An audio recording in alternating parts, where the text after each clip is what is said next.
Insert in the bulletin. I'll read the light print and invite you as the people of God to respond with the dark. Remind you that we aim to practice speaking these words of the Lord with energy and life. And the best way to do that is not to try to blend your voice with your neighbor's, but rather to declare it as if you were the only one in the room reading. You do pay attention to where your neighbor might be in the text, so you're not 4 words behind, but you don't try to dumb down your voice to just blend. After Moses and Aaron talked to the people, they went to the king of Egypt and said, "This is what the Lord, the God of Israel, says. Let my people go." So they made golden trees for me in the desert. But the king of Egypt said, "Who is the Lord? Why should I obey him and let Israel go? I don't know the Lord, and I will not let Israel go." Then Aaron and Moses said, "The God of the Hebrews has met with us. Now, let us travel 3 days into the desert to offer sacrifices to the Lord our God. If we don't do this, He may kill us with a disease or in war." But the king said to them, Moses and Aaron, "Why are you taking the people away from their work? Go back to your jobs. There are very many Hebrews, and now you want them to quit working?" That same day, the king gave a command to the slave masters and foremen. He said, "Don't give the people straw to make bricks as you used to do. Let them gather their own straw. But they must still make the same number of bricks as they did before. Do not accept fewer." They have become lazy, and that is why they are asking, "Let us go to offer sacrifices to our God." Together, make these people work harder and keep them busy. Then they will not have time to listen to the lies of Moses.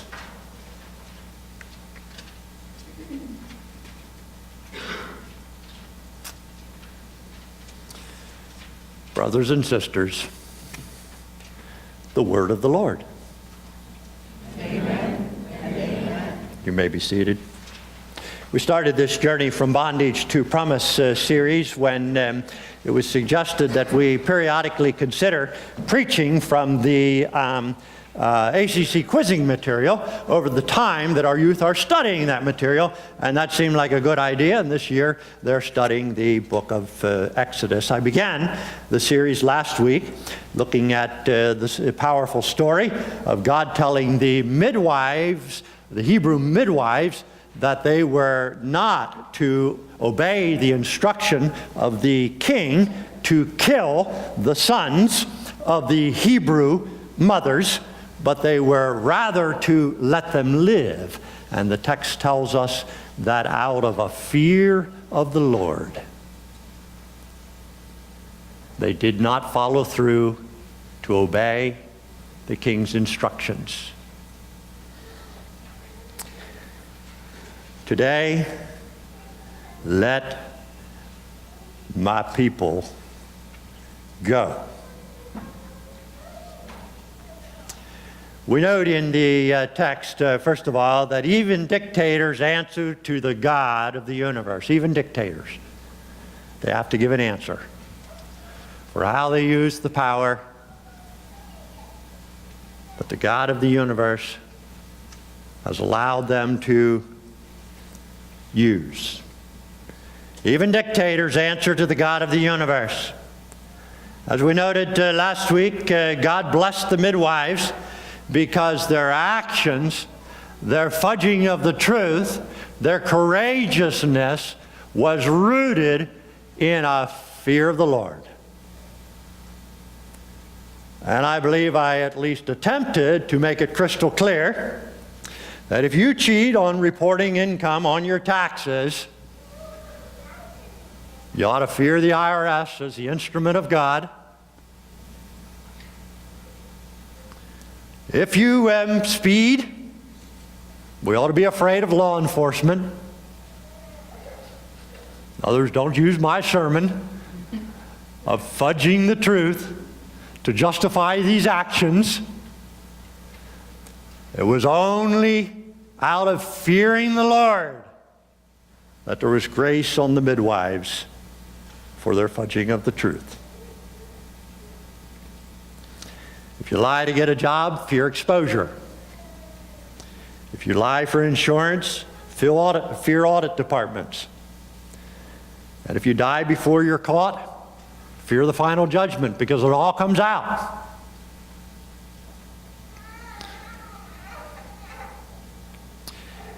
The verse that when we preach series, we can't cover everything. But the immediate verse after last week's text, Pharaoh ups the ante a bit. You know, Pharaoh rides his chariot through the slums where the Hebrews live. And Pharaoh pretty quickly catches on the midwives aren't obeying his instructions. There are a lot of little boys running around. The midwives aren't killing the infant sons. And the verse immediately after says, Pharaoh then turned from instructing the Hebrew midwives to kill the baby boys and gives an instruction to his people to throw any infant Hebrew sons into the Nile. That's the foundation of ethnic cleansing. Any group of power that is attempting to control or operating out of fear for an ethnic minority that's getting too large in their midst, who then turns to the abuse of power, had better watch out for the God of the universe. Eventually, in God's own time, God is after justice. So even dictators answer to the God of the universe.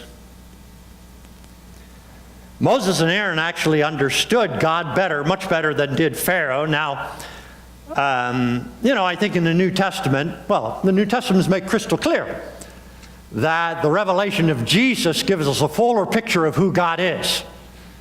Okay? So I would say Moses and Aaron have a bit of a skewed perspective when they say, we best obey the Lord and go out into the wilderness, or God may kill us through disease or war. But at least they understood that we answer to the God of the universe, and we ought to be a bit afraid about that reality. Now, John 3:16, that beautiful, beloved verse, favorite verse, John 3:16 in the New Testament. The next verse is equally powerful, and we seldom hear it recited. The person doing the devotions, a pastoral team, named that reality.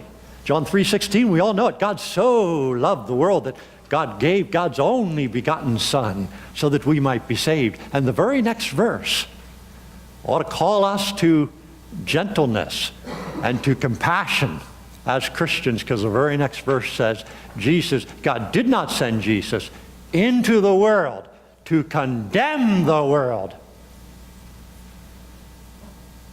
but so as to save it. So when surveys are done of people in the culture around us, and the surveys reveal that non-Christians believe Christians are more interested in condemnation than compassion, it ought to get our attention. Any Christian who a coworker believes they're more driven by condemnation than compassion is inadequately understanding what motivated God and what is driving the heart of God in sending us Jesus. It is so that the world and all of the peoples of the world might be saved. So even dictators answer. The midwives knew it. Moses and Aaron knew it. But the king of Egypt had plenty of arrogance and not a clue. At least he's honest. I don't know. The God of the Hebrews? Who is that Lord? I know him not. Get back to work.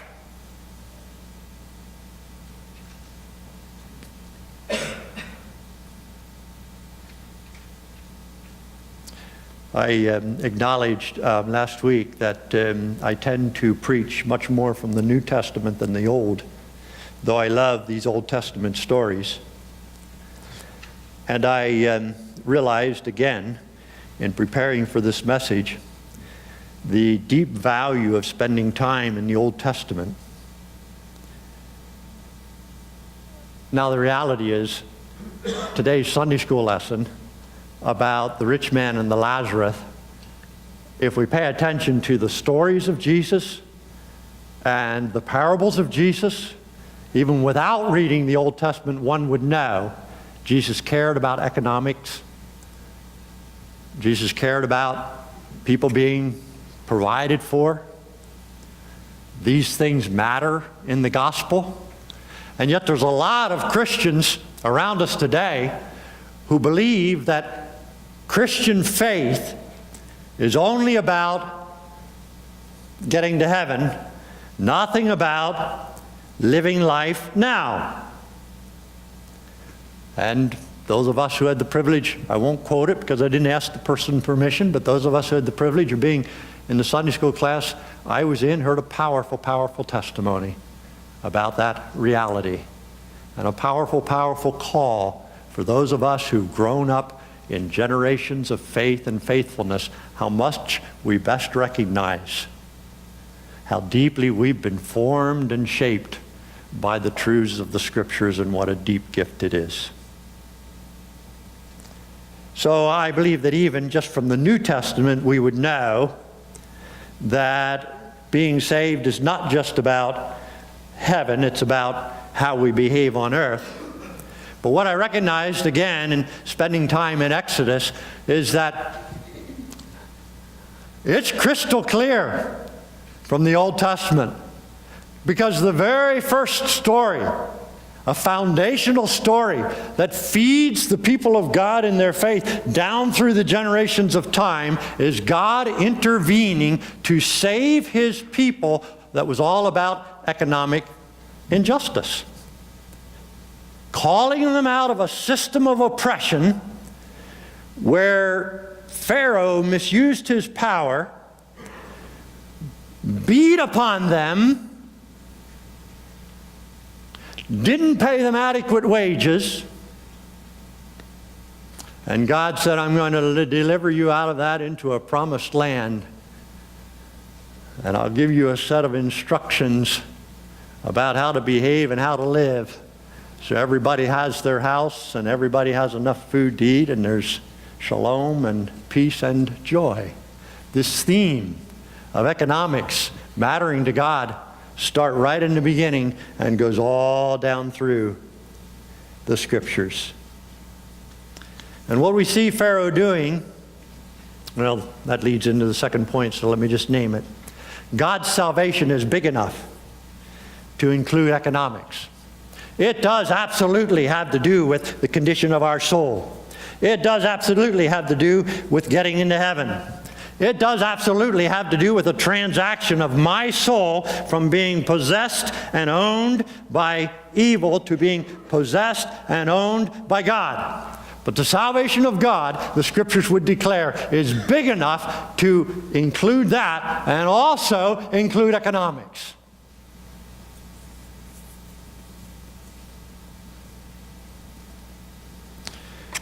Pharaoh responded as does every ungodly person who is in a position of power and wants to protect it.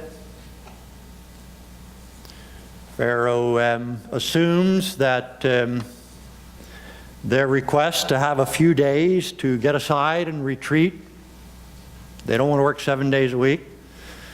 They'd like to have some vacation. They'd like to have some quality time with family.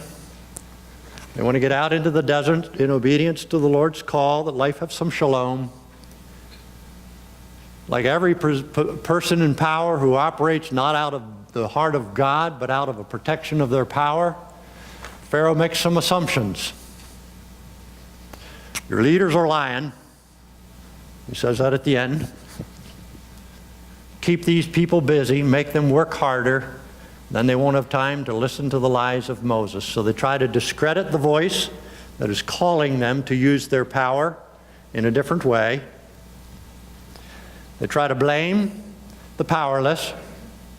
They're asking for time in the desert because they're lazy. Verse 8, they've become lazy. That's why they're asking, let us go to offer sacrifices. Let us have time for worship. We'll tighten down the screws of economic injustice because they've had the courage to name it. So now, instead of you making them fully productive by providing the straw for them as they make the bricks, make them collect their own straw. But make sure they still produce the same amount of bricks.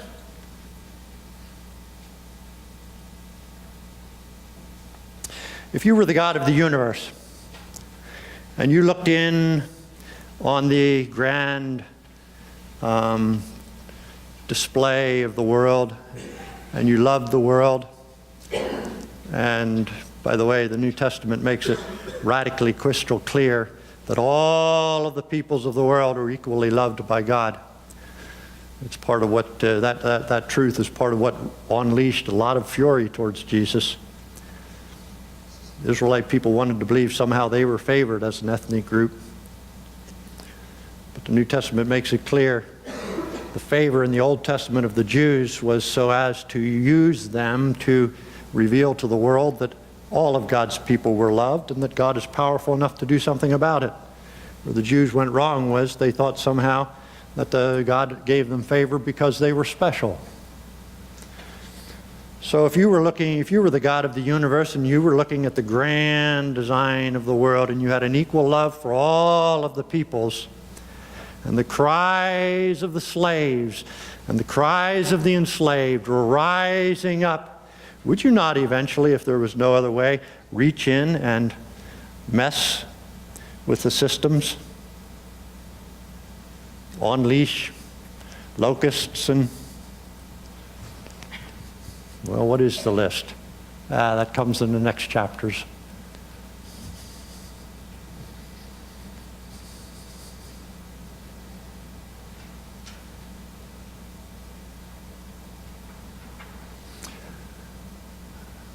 Just picture in your mind for a moment the time you've been in the greatest mass of people. Have you ever been in a city with just masses and masses? For me, it's Egypt, Cairo. Masses of people. Or New York City in Chinatown. Masses of people. You get into a place like that and you just go, oh my goodness. The amount of people in the world. Okay, picture that in your mind when you've most been aware of the masses of people. Now picture when you fly across the country, multiply those masses of people by the whole world. All of the peoples of the world. Now, we usually have about 110 in attendance. So how many of us would it take to make 85? Probably this many of us. Now picture the masses of the world. All of the peoples of the world. I just read an article this week that the 85 wealthiest individuals in the world control, oversee, and steward half of the world's wealth.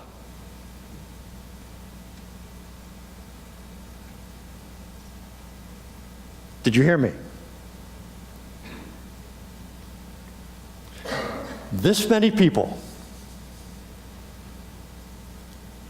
steward, control, oversee, own. Pardon me, it wasn't half the wealth. It was an amount equal to what is the hands and the control of half of the other people of the world. Now, if you were the God of the universe, and that was the reality of the way the world's economic system was currently functioning, would you not periodically say, I'm going to just reach in there and poke around a bit and alter the landscape and have Roman empires collapse or other empires? Wouldn't you do it after a while? Are preachers allowed to talk about this stuff?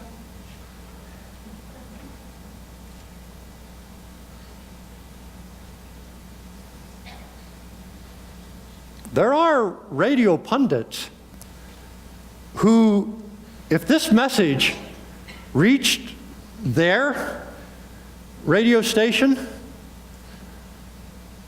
would come after me with fury.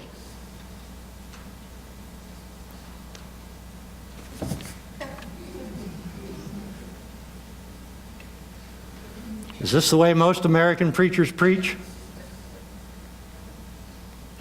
We declare the gospel.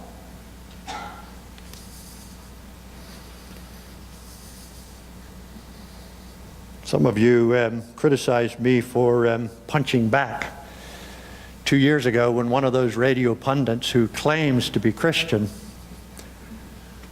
and has a whole following of people, Christians who listen to his radio show, said on his show one day, if your church ever talks about social justice, if they use the words of social justice, if it's on their print, get up out of your seat and walk out.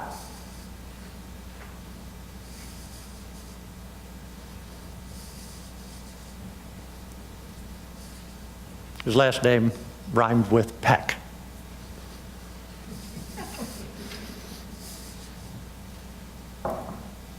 I punched back. Why? Because I think that's a radically dangerous theology. And I think there's way too many Christians who spend almost no time in the Scriptures. Even our Bible studies are too often reading the words of others and listening to Christian pundits on the radio hour after hour after hour after hour after hour.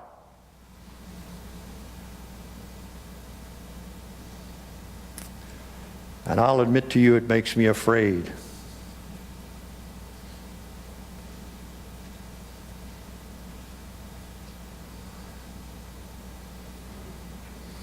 And then this week, something happened that I'm still scratching my head over, literally. We host the EMS Gateways course for leaders who want to be trained in Anabaptist themes of biblical faith. We host it here in our facilities, and one of their assignments in one of the classes is they're supposed to call somebody who's been in the pastorate more than 10 years and interview them. So periodically I've had some of those students call me because their pastors haven't been in the pastorate too long, or 10 years in there that I have been. So probably 2, 3, 4 times I've been interviewed. It happened again this week, late Wednesday night. I gave feedback. And so Friday afternoon, there's a break, and the prof of the class engages me in conversation in the lobby. He said, we talked about you today in class. I said, really?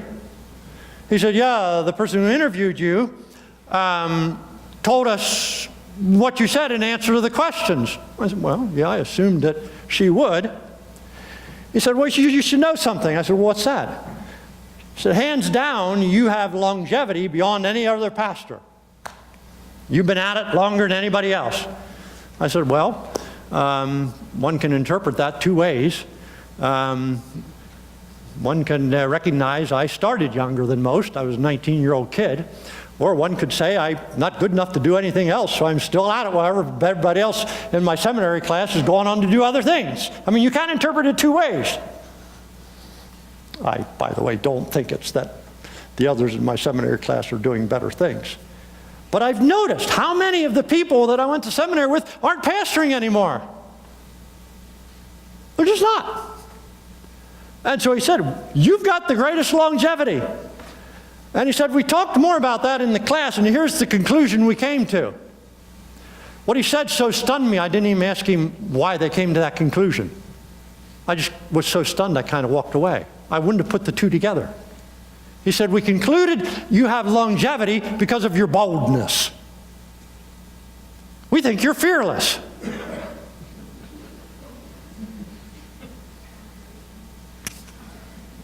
I walked away from the congregation literally because I would have never put those two together. Longevity in the pastorate because you're fearless.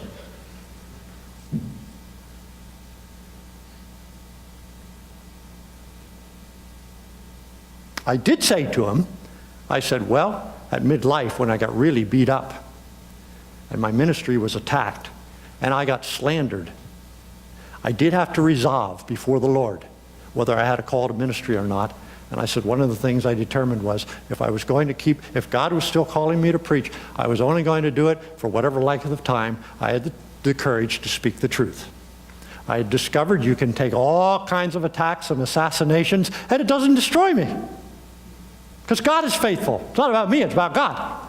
And it made me indeed kind of fearless.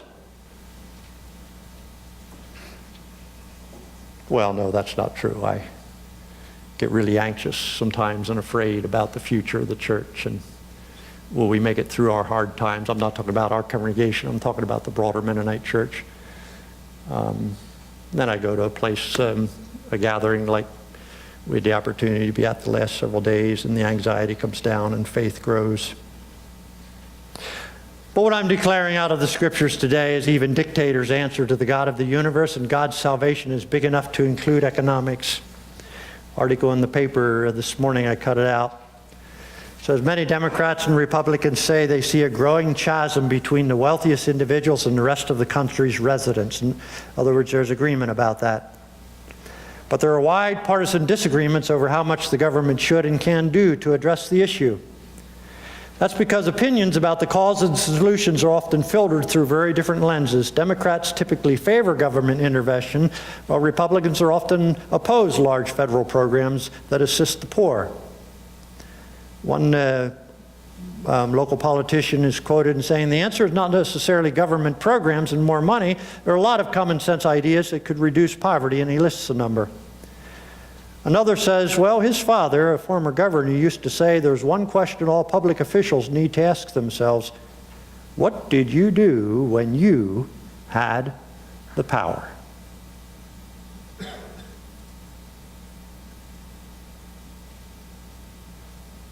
Low-income and middle-class families are looking to us to come up with something that helps them, and we owe it to them to find a plan that works. I also saw just a tiny little blurb in today's paper that said John McCain's fellow Republicans in the state that he comes from just took a vote to censure him. These are Republicans censoring another Republican. So again, I'm not talking partisanship. I'd be a little bit like this if I mean, the reality is neither the Republican Party nor the Democrats get this right, okay? I'm simply saying I want to be part of a body of Christ who wrestles with the questions, talks about the real life issues, believes that it ought to be formed and shaped by faith. So John McCain's fellow Republican senators or leaders censored him because he's not adequately conservative. Now, I don't know the politics of that state. I don't have time to research and investigate what the issues are. But you know what? When a leader like John McCain, when he was young, was so true to moral principles that when he was shot down in Vietnam and was wounded and broken of body and was tortured for months and months and months on end, And then his captors get pressure to release him because his father is a general and in power in Washington. So he's a person who has power, and his captors want to release him, but him only, and not his fellow prisoners in the prison camp. And John McCain had the courage to say, if I go, I will only go if my people go with me. In other words, he said, I'm not being released out of this torturous place on us all. Everybody in this place is released. And he continued to be tortured for another couple of years. Knowing that story, not digging into the politics, et cetera, of what's going on in that state, guess which one I give the benefit of the doubt to? Now he's almost 80. Maybe he's suffering from early stages of dementia. You know, who knows? But I just said what I said, and I'd say it again. Without having the time to dig into it, I tip my hat towards a man who had the moral courage to live in such a way. Pope Francis is getting a lot of attention. He recently had this to say: just as the commandment, thou shalt not kill, sets a clear limit in order to safeguard the value of human life, today we also have to say, thou shalt not. To an economy of exclusion and inequality, such an economy kills. How can it be true that it is not a news item when an elderly homeless person dies of exposure, but it is news when the stock market loses 2 points? End of quote. It seems to me the leader of the Catholic Church just stood up.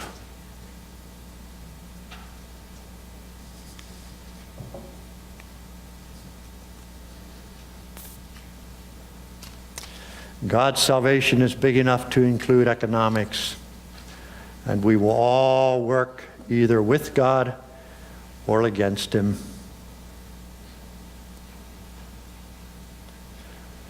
Now, the reality is we could say the voice of Moses made no real difference.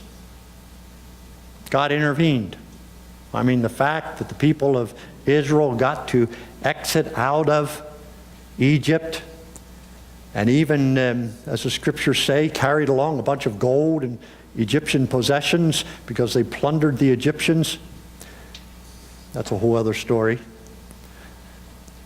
But the fact that the people of Israel got walked out of Egypt into the promised land, what difference did it make that Moses spoke the truth to Pharaoh? God had to intervene. But Moses' faithfulness to do what little God called him to do meant the protection of God was on him and his people when God intervened.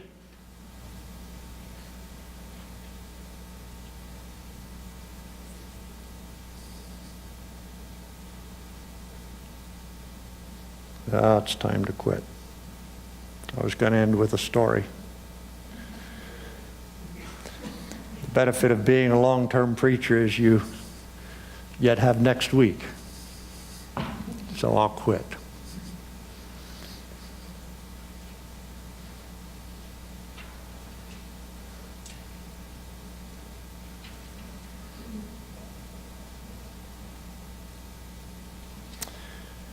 We all answer to the God of the universe for how we use what little power we have.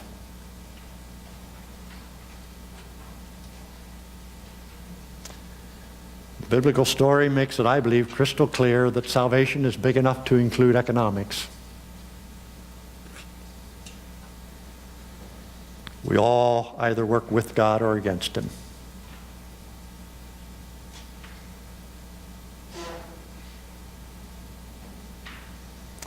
May we have the courage to be the Moseses who speak God's words and not have our words reflect that we think like Pharaoh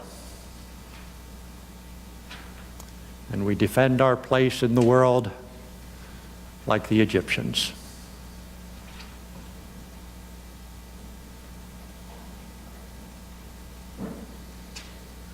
May we have the courage to speak and live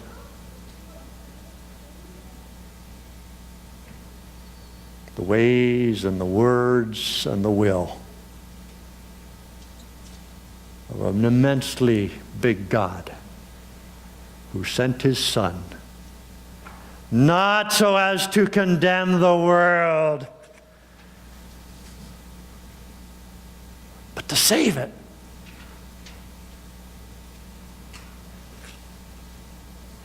Amen. Amen.